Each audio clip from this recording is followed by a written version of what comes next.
Welcome to Beyond Turning Points. My guest today is Brett Churnin, and Brett is a passionate champion of men's well-being and potential. He started his first men's group in 2005, and that group's still running today. In 2011, he created www.mensgroup.info and released a free men's group field guide. Around that time, Brett also created a Facebook group, which is called Men's Group, and that now has over 10,000 members. Brett's also passionate about meditation. He facilitates a free community meditation at Bronte Beach in Sydney, and that's called The Sit. He's wearing the t-shirt today for those that are listening and can't see. And Brett has also worked as a qualified dietitian, personal fitness trainer, life coach, and a trainer of life coaches. He's currently the general manager for a company that provides business coaching and training in the niche industry, and he facilitates workshops on leadership, team dynamics, and communications across the planet. Brett lives in Sydney and has been joyfully married for 13 years and is the father of 4 children. Welcome, Brett. Thanks, Ash. It's such an honor for me to have you here. And just before we started recording, I was saying that you've had a big impact on my life. And I think, we haven't had, outside of some time in a men's group, we haven't had a lot of one-to-one interactions, but just the nature of who you are and what you're about has really impacted me. And I know that, I'll talk about it later perhaps, but one of those conversations we had is led to me actually being in this chair. So thank you. So welcome. Thank you. It's really beautiful to be here and a real pleasure and an honor. Thank you. There's so many different hats that you wear, and I thought maybe we could start off by exploring. There was around 1999, there was a turning point for you. And you ended up receiving a bravery medal. And I'm curious, would you be happy to share something about that? Yeah, sure. To be honest, 1999, 2000 was like a turning point in many ways. There was a lot that was happening for me around that time.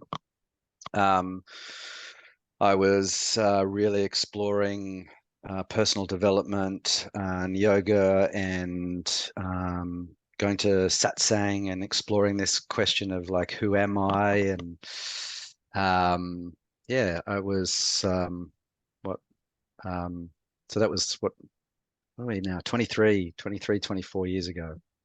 So, but at the time I was, I'd actually just come back from a first aid course. I was doing a first aid course because I was a fitness trainer at the time, and part of being a fitness trainer meant that you had to be certified with first aid. And I was driving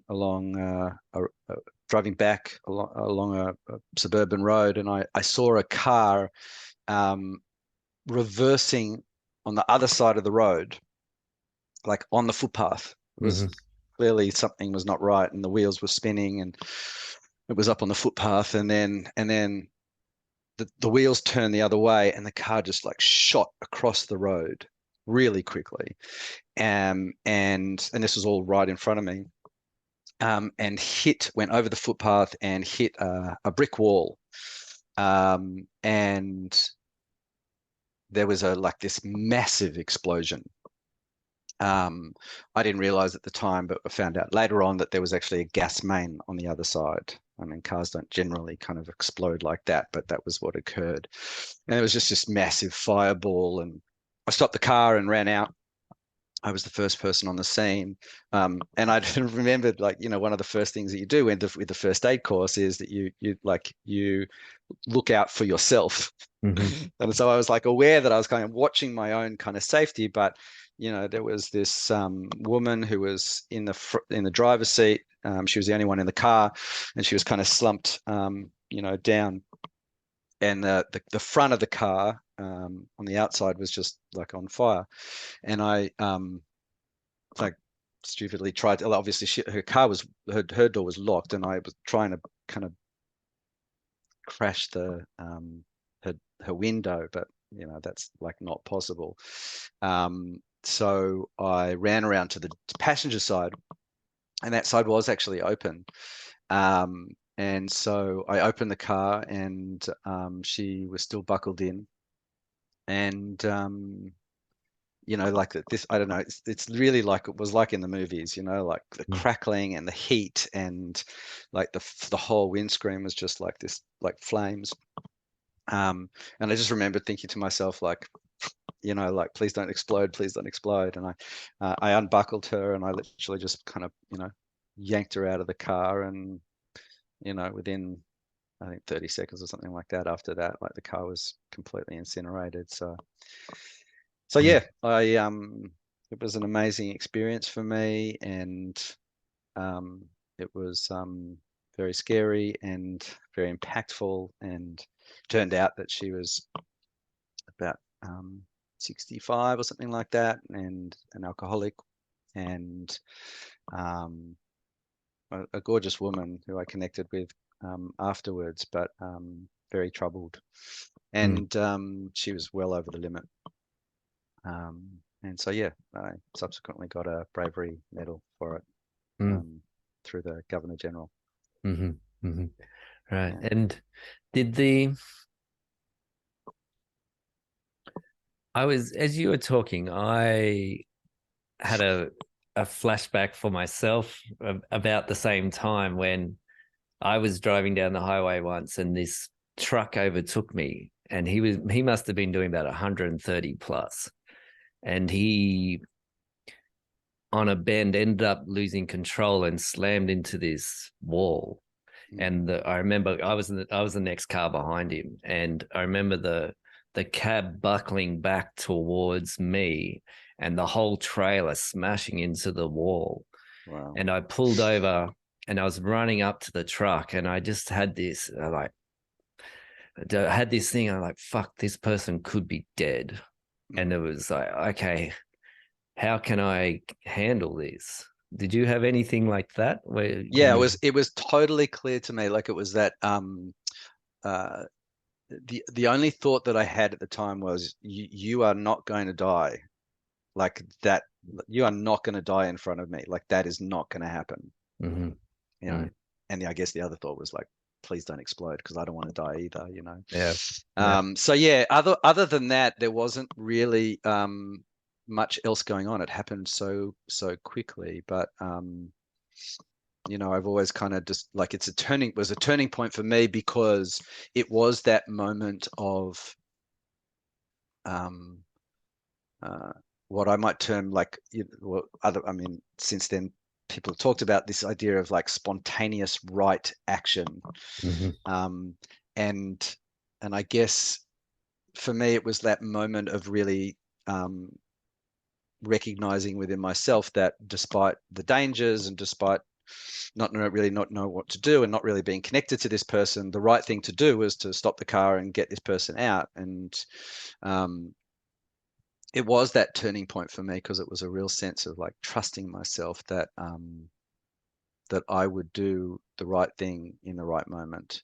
And that was a real that was a real turning point for me, and a real shift, and a real recognizing in myself a certain strength and a certain character that I wanted to build on, and develop and explore, doing the right thing in the right moment, and also trusting myself.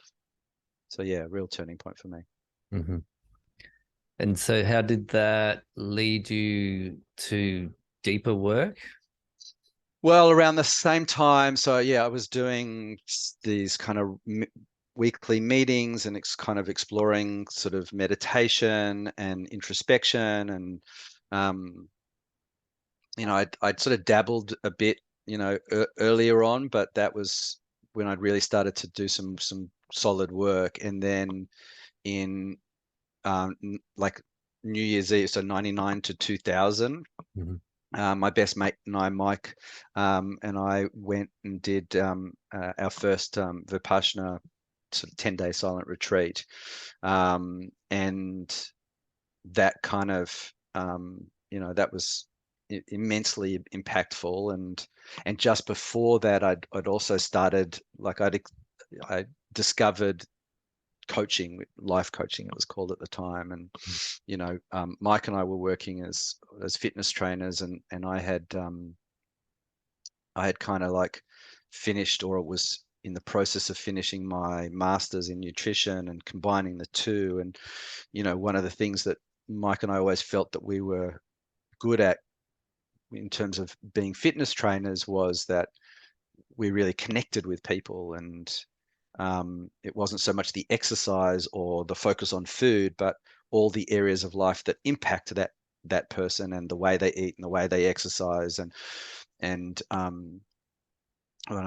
someone introduced me to this thing called life coaching, and they said, Brett, this is what you do with me every week, when we're talking and walking on Bondi Beach at the time, and so I kind of, that was when I sort of discovered it and got into it. And it was a real shift for me from dietetics and nutrition and fitness training into, to supporting people in their health and their fitness, to supporting people in life, in their relationships, in their finance, in their career, in their well-being.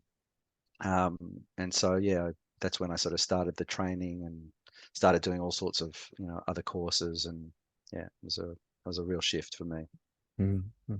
How do you find that supporting others as your work, how has that impacted you personally? Yeah, of course. I'm just trying to think of the best way to sort of describe it, I guess. I mean, I've always felt like I wanted to make a difference and support people to get from where they are to where they want to be, and and to make a difference in people's lives. And I guess that sort of reflects me just also being committed to being the best man that I can be for the people that are around me. And I've had to explore some pretty dark. I've had a beautiful and very blessed life without any sort of major kind of trauma and wonderful upbringing. And but like any human being, have my shadows and my faults. And I guess, getting into coaching was the real beginning of like exploring who I am, and what's possible for me. And my first coach was Bernie. Mm-hmm. And Bernie came to my place. When I realized that I wanted to be a coach, I knew that, like, in order to really kind of solidify that, I had to be coached. And so Bernie came over to my place, and he, we started doing this process. And we created like a relationship goal, and we created a finance goal. And then at some point, he kind of looked over in the corner of my room, and there was like this like stringless guitar. And he said to me, "Oh, what's the story with that, Brett?" And I was like, "Oh, don't worry about that, Bernie. I don't have what was it? I don't have a creative bone in my body." Mm-hmm. And as you know, it's kind of like, as a coach, you hear that and you're like, okay, great, let's like, we're going there. And of course, Yeah. Bernie, is a great musician as well. And Mm. so he was kind of passionate about that. And at the time, we created a goal for me to write, play, and sing a song for my girlfriend at the time. And and then from there, like, that grew, and that became, for like probably the next 10 years, that grew into like a real passion and a real form of self-expression, to like, write and to play guitar and to sing.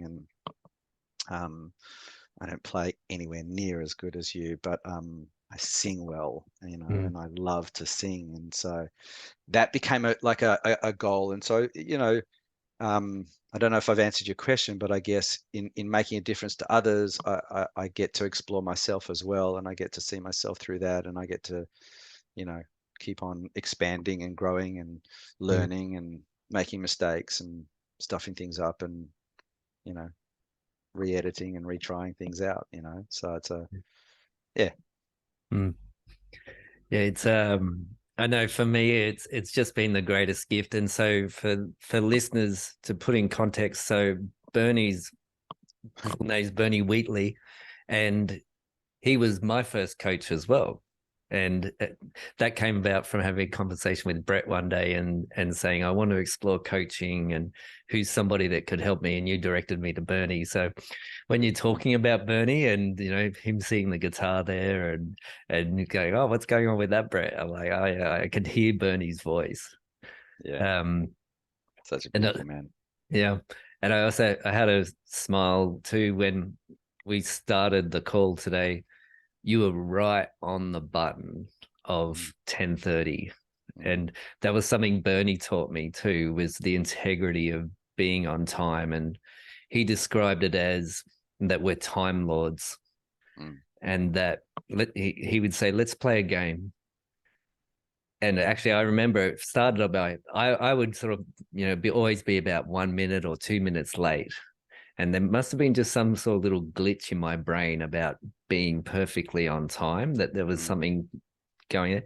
And he called me on it. He said, why, you know, it's 10:01. The call was to start at 10 o'clock. And I was like, okay, all right. And so the next time, right on 10 o'clock, I'm on there, I'm ringing. Well, you know, I made the call and he said, no, it's 10 o'clock and 45 seconds. I want the call 0 seconds.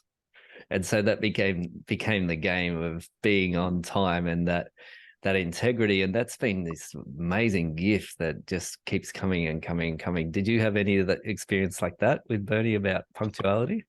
Yeah, I did, but it was all happening around the same time. You know, back then, you know, Bernie had done the Landmark Forum, and you know, I had done it around the same time in 2000, and I also did that with Mike as well. And like Mm-hmm. literally, like a couple of months after we did Vipassana, and it's a big distinction in that course.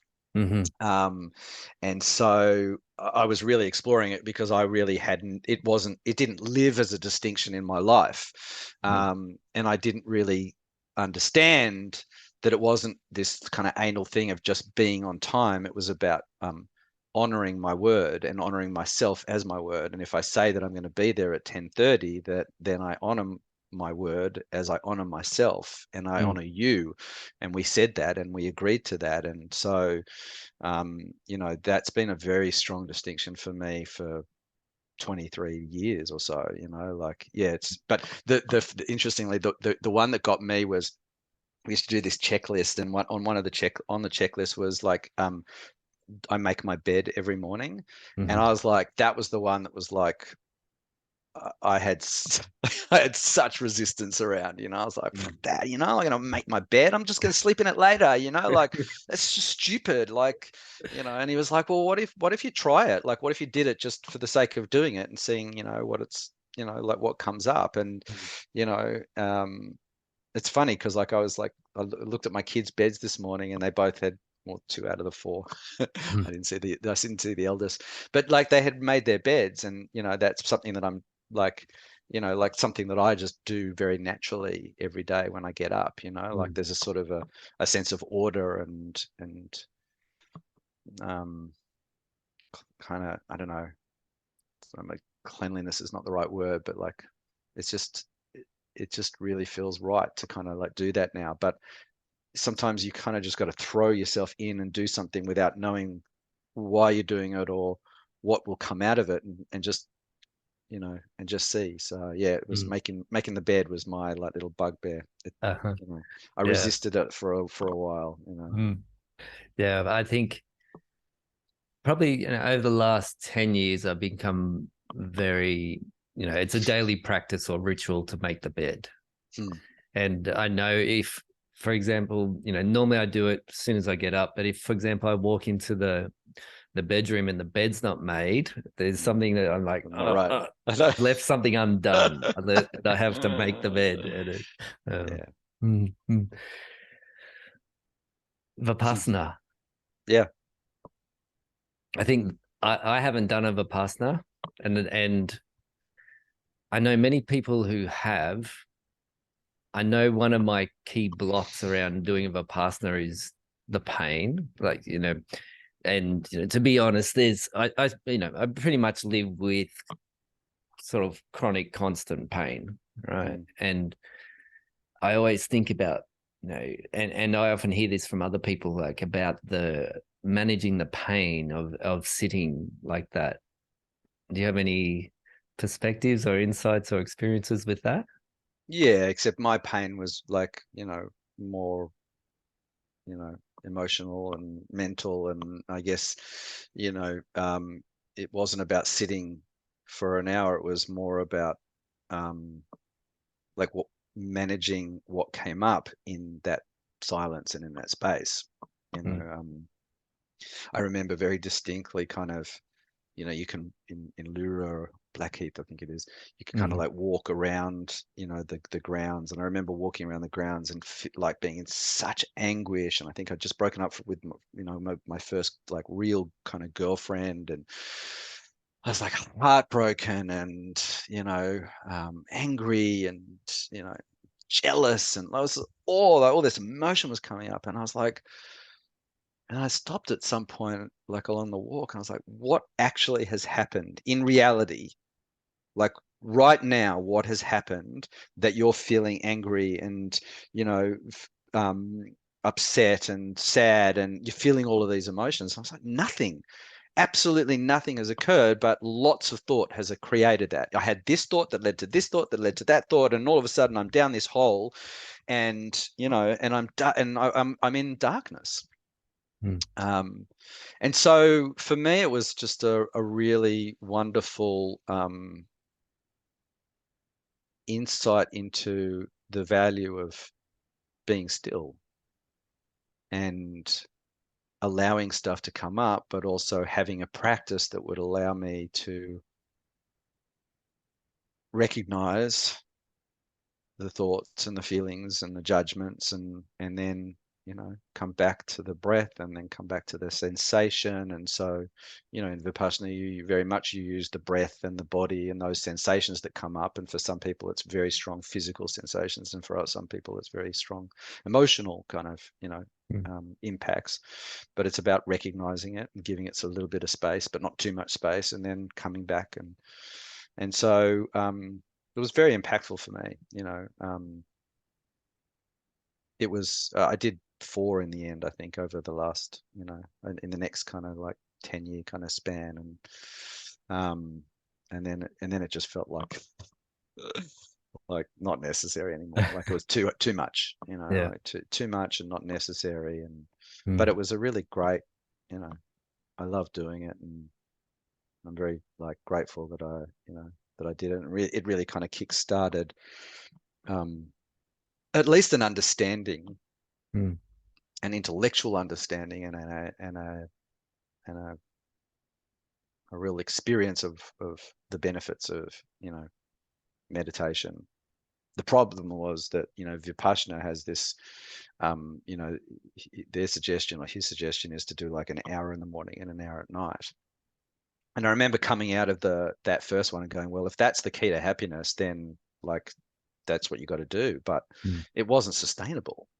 mm, And so, it took me many years beyond that, and trying a whole lot of other things, and trying TM and other kind of meditation, and going to India and doing dynamic meditations, and really exploring lots of different kinds of meditations to eventually get to an understanding that it wasn't the type or the style or even the time. It was the practice mhm, and the ritual and the habit, and making it what we call a pillar practice, mhm, something that really kind of holds me, and something that I just know makes a difference in my life. So yeah. mhm.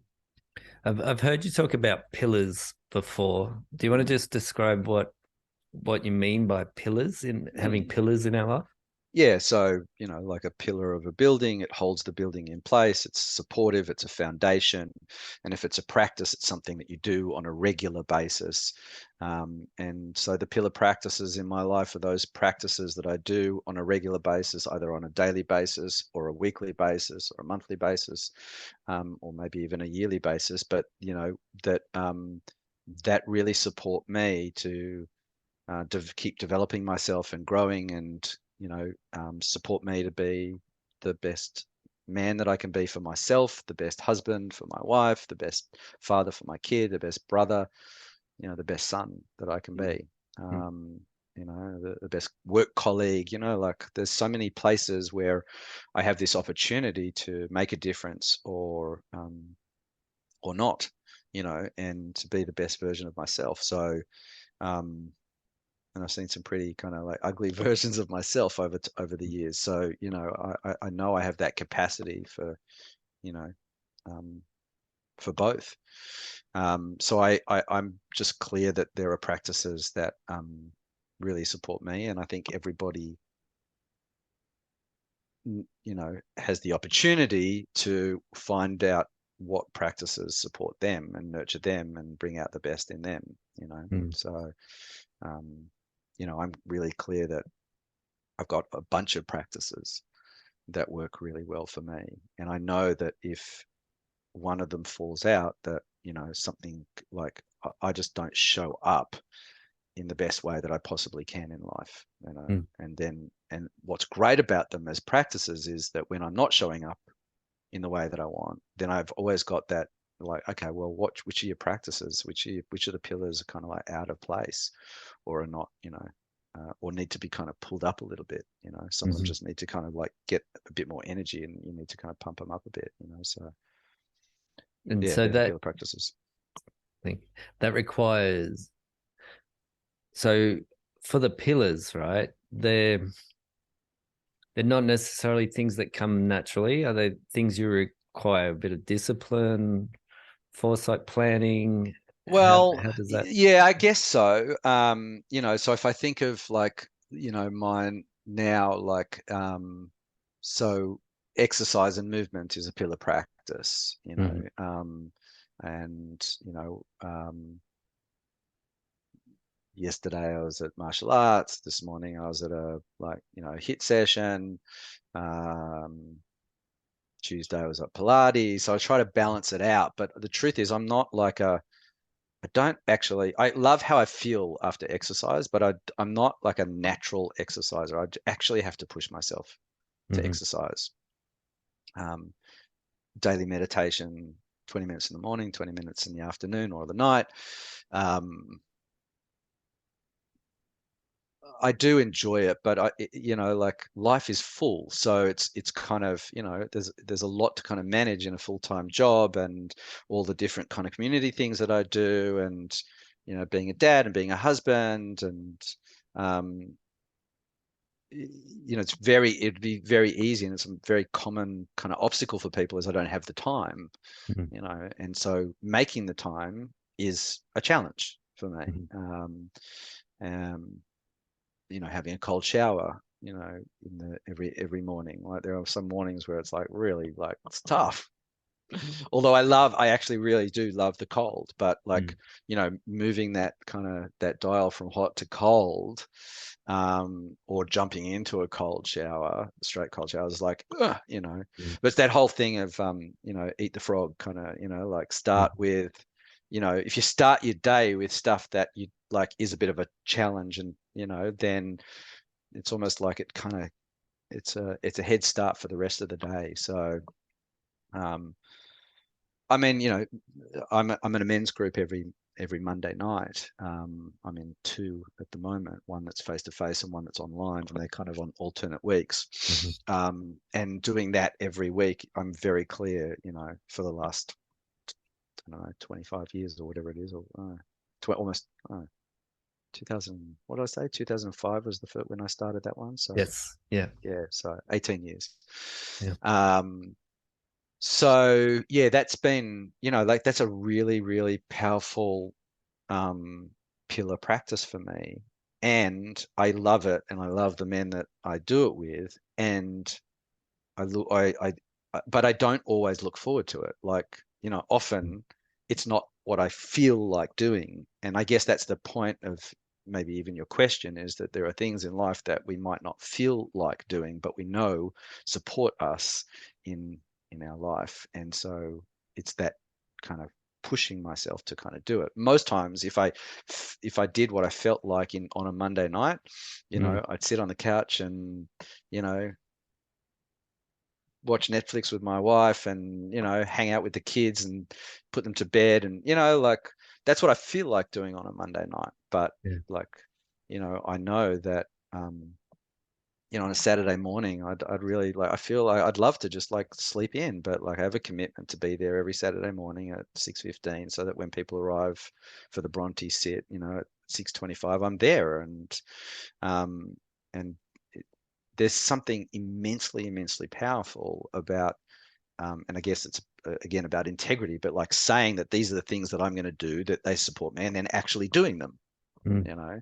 Um, and so yeah, they're not always things that I love doing, but I love how they make me feel, and I love how they support me to be, you know, um, who I am, and to be, um, the greatest version of that I can be, and also, impact who I am for the people around me, and help me to have the capacity to kind of manage, the ebb and flow of life. Like, life Mm. is it's tough. It's challenging, and way more challenging for some people than I have at the moment. But like, we all have our challenges, and I'm very clear that, those pillar practices, are immensely, immensely powerful for me.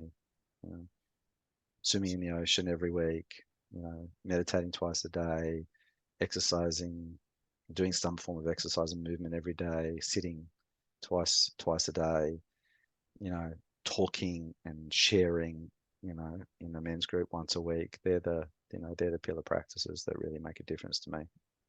Mm. Yeah, I had a question for later, but I think it was it was around how do you have the capacity for wearing all those different hats? But Yeah. it sounds like you answered it there with the pillars. I'm curious about the men's groups and just wanting to share about men's groups. And there'll be people that listen that have never been to a men's group, or might know somebody they think would benefit from interaction with other men. What Mm. is a men's group? What do people do in a men's group? Yeah, so, a men's group, or a men's circle, as it's sometimes called, is really just a gathering of men, usually, somewhere between sort of 7 and 10, although I say seven is kind of like, like the magic number. That's a good number to have. Usually we sit around in a circle. Um, we would often, and again, there's different, modalities, and there's different types. So I'm just going to share, like what I know, what's worked for us, what we do when we're supporting other men to start and sustain men's groups, which is what we're really passionate about.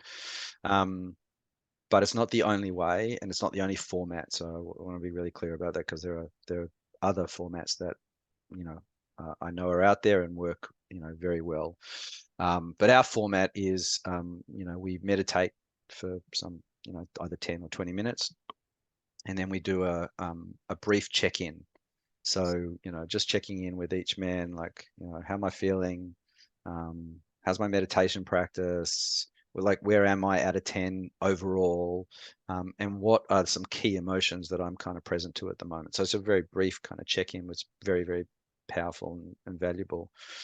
And then we just spend the rest of the time, giving each man an opportunity to, speak, um, share what's going on in his life. Our format is quite rigid in its structure, because our experience is the structure creates a very safe container. Um, and, and so our structure is usually each man gets 10 minutes. And for the first 5 minutes, that man just speaks without anyone interrupting, not even with a head nod or an acknowledgement or an aha, or, nothing. so that he feels completely listened and heard and seen and witnessed, um, and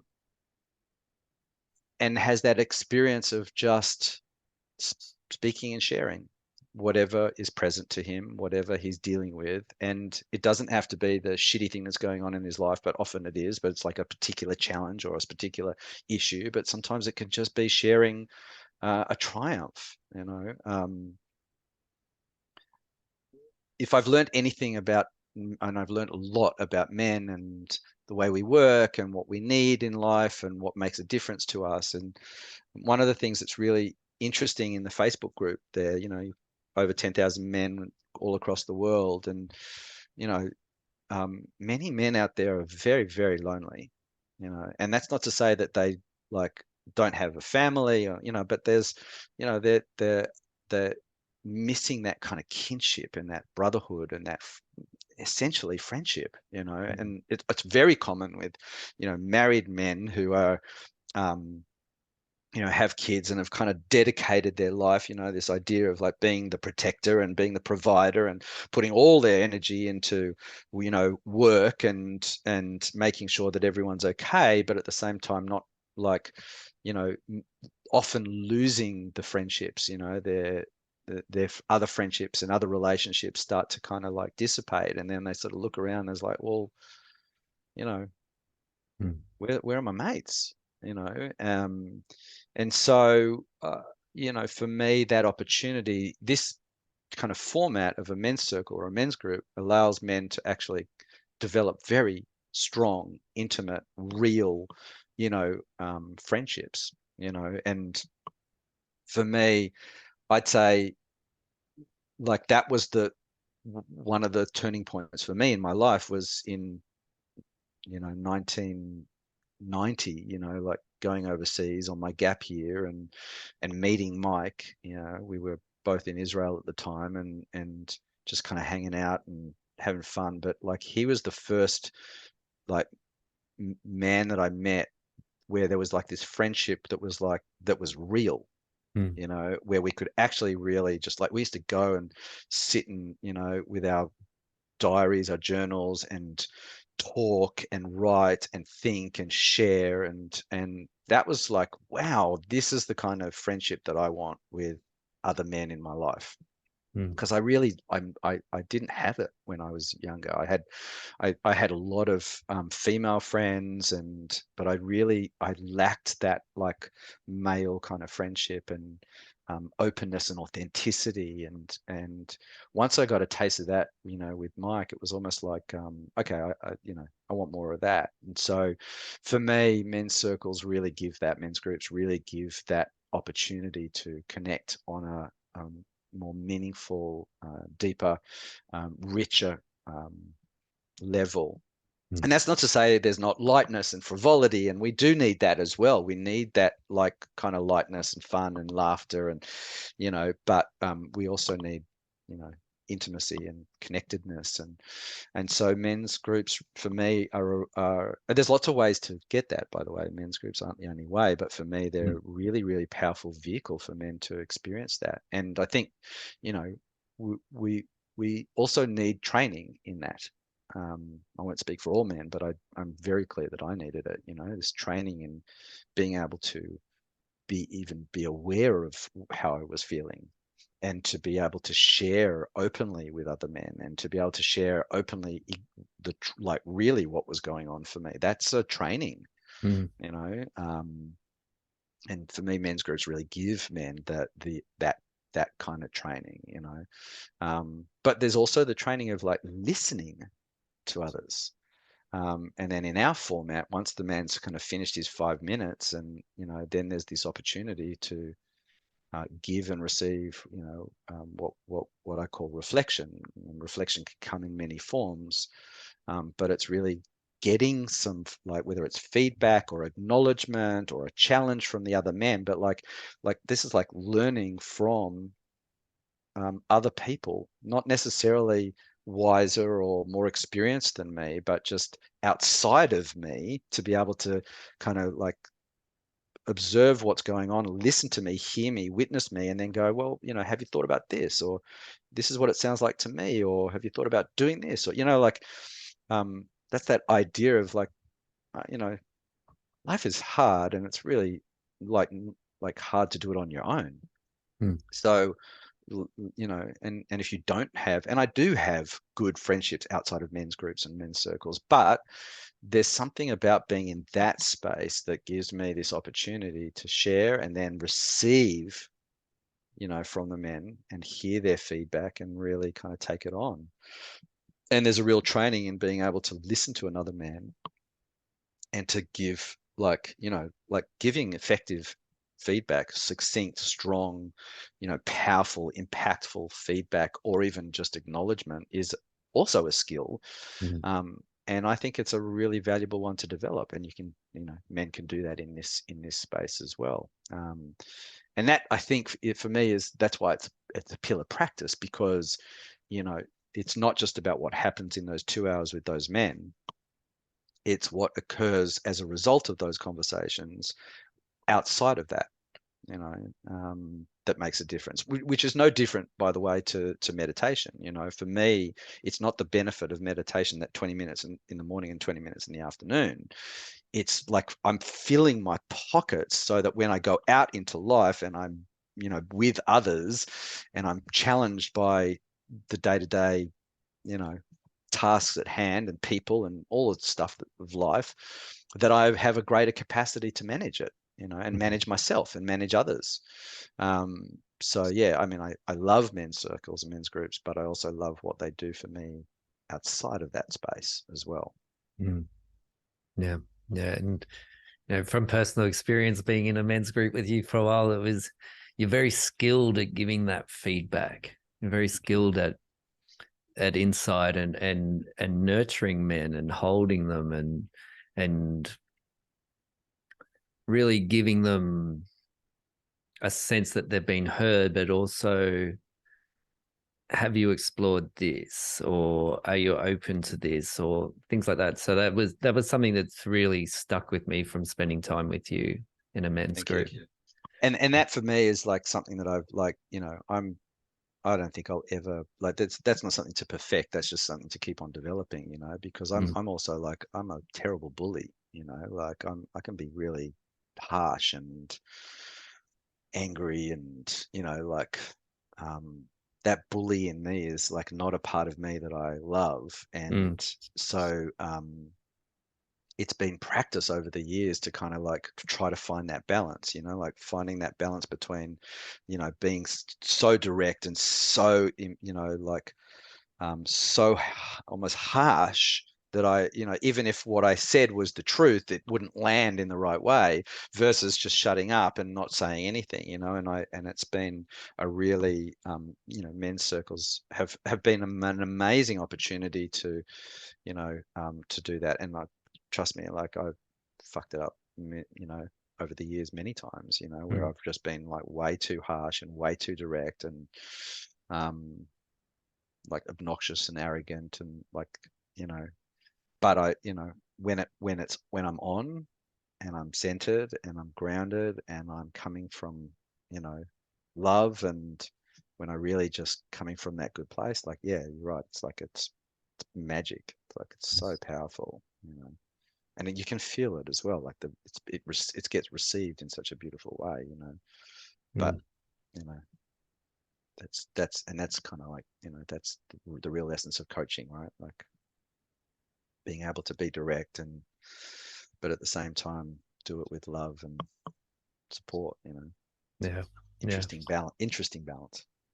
Yeah, it's very true. And I think most people don't realize that about coaching, is that it's actually a form of, if you're with the right coach, it's a form of receiving love, Mm. and being able to give love to yourself. And that the coach is just, well, in my experience, facilitating self-love, self-growth, self-exploration, and that risk-taking. Yeah, I think, and I know that was my perception of coaching, was people just trying to rob me for money. Yeah. Yeah. Well, like I've been coaching for 23 years now, and the industry has really changed and grown and evolved. And I remember traveling and kind of telling people that I was a coach, and they were like, "What? Like, what is that?" Mm. Like back in that day, we used to call it life coaching when it first began. And it was like really 23 years ago. It was like really the early stages in Australia. Mm. And I think I did the second kind of training that there was in the organization, and there was only one Australian organization, and the rest was the other was an American one. So it's really changed. But these days, there's yeah, a lot of people who see the benefit of having someone outside you observe how you're playing the game of life and offer ideas and strategies and you know insights that will support you in playing a better game. Mm. Like sports people do it, and Mm. the business that I've been in, and we've been doing it for 26 years. So like, business people know it. These are small business owners that, they're clear. Like Mm. it's hard to do it on your own. Yeah.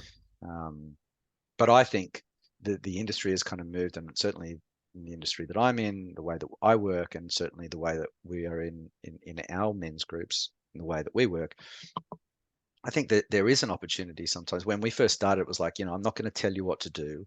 I'm just going to ask you the right questions so that you can kind of create some insights. And then from those insights, we'll then create some new habits and some new ideas.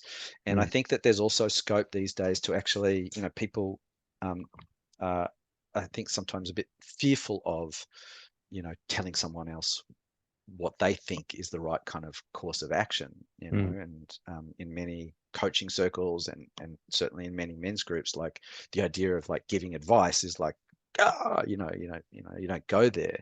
Yeah. But I think it's appropriate in some circumstances, and as long as there's permission, Mm. it's entirely appropriate to kind of move into more, what might be a bit more consultative in nature, but certainly is appropriate at certain times, to be able to sort of say, hey, like, you know, this is what I think, would be a good thing for you. Mm. Yeah.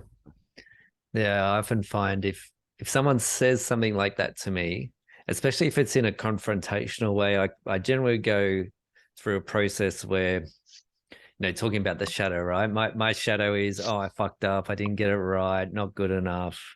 Mm. And I'll slip into that, and what happens is I withdraw or retract from others.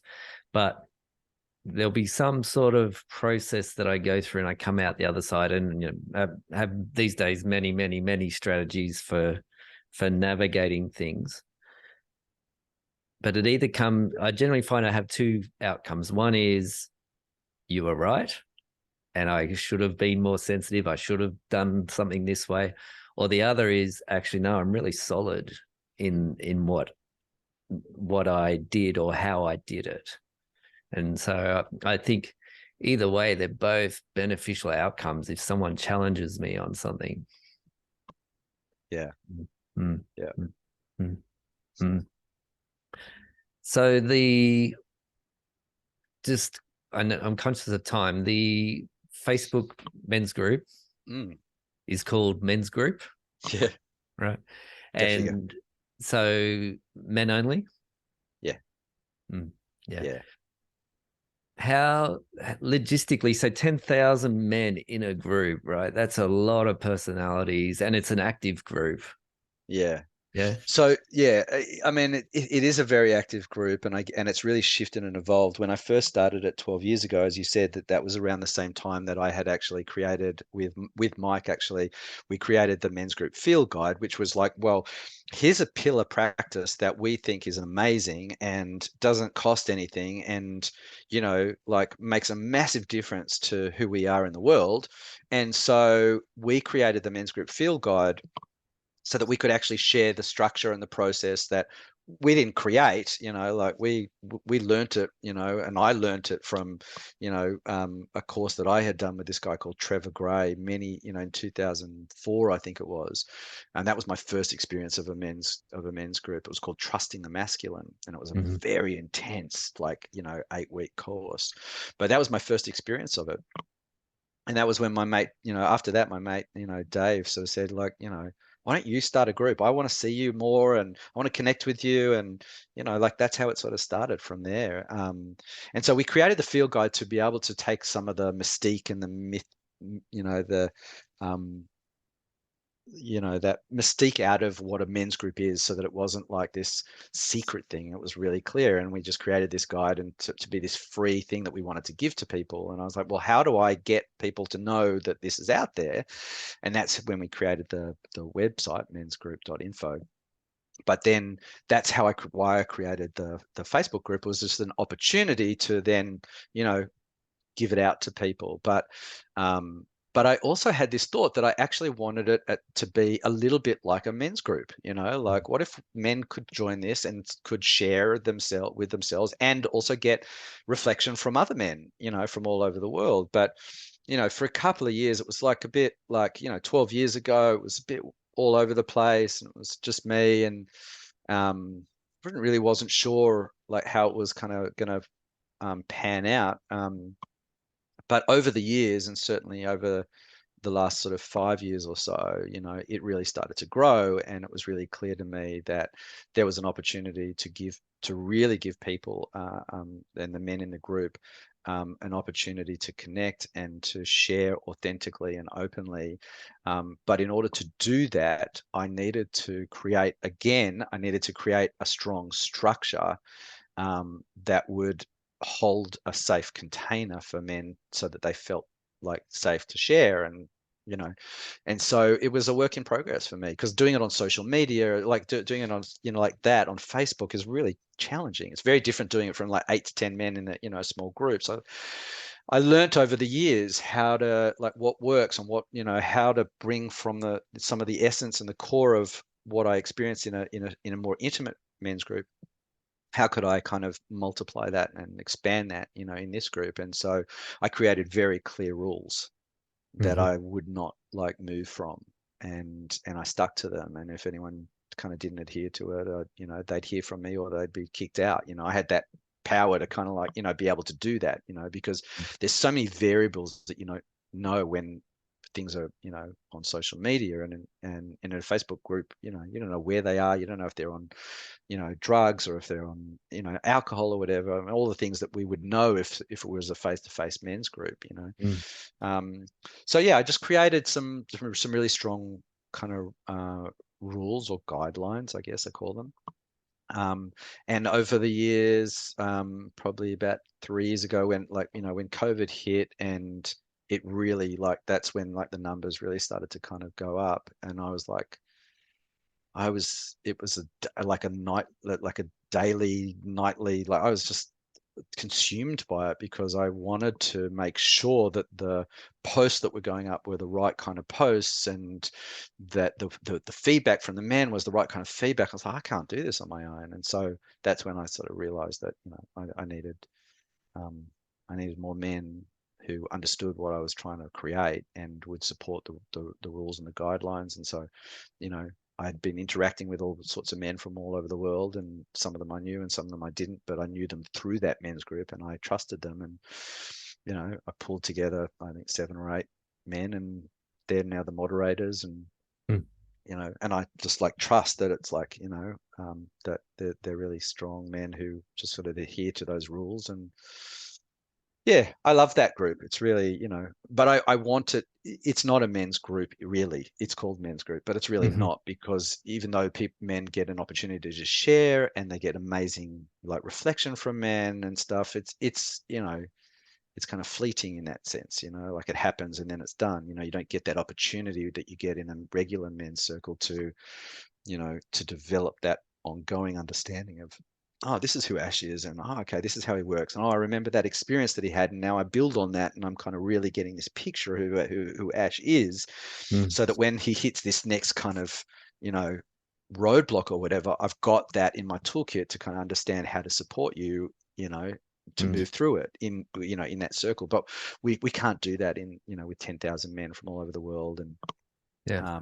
but I do think it gives, like, it's a really, it is quite a unique, conversation on social media. I think it would be, unlike most groups on Facebook, and it is very beautiful and very authentic and very strong. So yeah, I'm really proud of that.